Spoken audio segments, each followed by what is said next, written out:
台中加强非洲猪这防疫工作，针对着这油喷掩埋场的记录，农业部也强调讲，有设置电围闸，严格防止有野猪来食这掩埋场的喷。因为农业部长陈俊贵也讲到，接落来5日就是关键期，若是有任何的记录，就会考虑要延后猪仔解禁。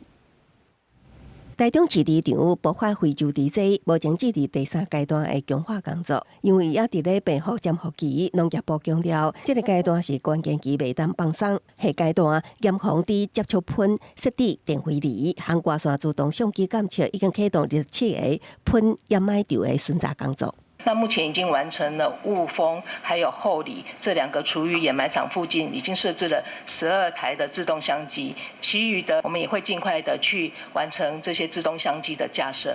应变中心也请各县市检视猪仔，为8月到单死亡的状况，看敢是会当找到一寡着电子机的较大数量死亡，敢会当进行推判有潜伏期的病毒。因为台中市府伫国军清消了后，搁派人清消，可能影响采检进度，搁敢是影响解禁时程。农业部长陈俊贵强调，后手5日是关键期。这也是为什么我们针对所有的猪场 的死猪都要做 PCR 检测，就是这个目的。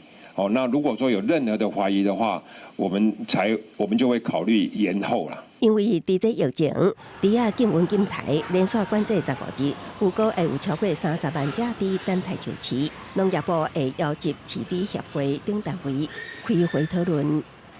这东西大家拢看啊，拢无吧，就连明星班拢无吧，大家大量购买啦。如果价格要叫大家来亏钱，干脆就不要做了啊。就是甲肉、甲油、甲分离，对因来讲是无差，但是最主要差别就是讲油真俗啦，肉是较行情价，所以你愈济油来讲，对阮来咧台的人来讲是愈不利啊。 冷冻肉品工会强调，一般7个月生猪，一只大约125至130公斤，肉的比例大约是54%。即马加饲15日，可能大到135至140公斤，油较济，肉只占48%至50%。也强调，工会会配合政府的政策，协助消化这猪仔。公视新闻采访报道。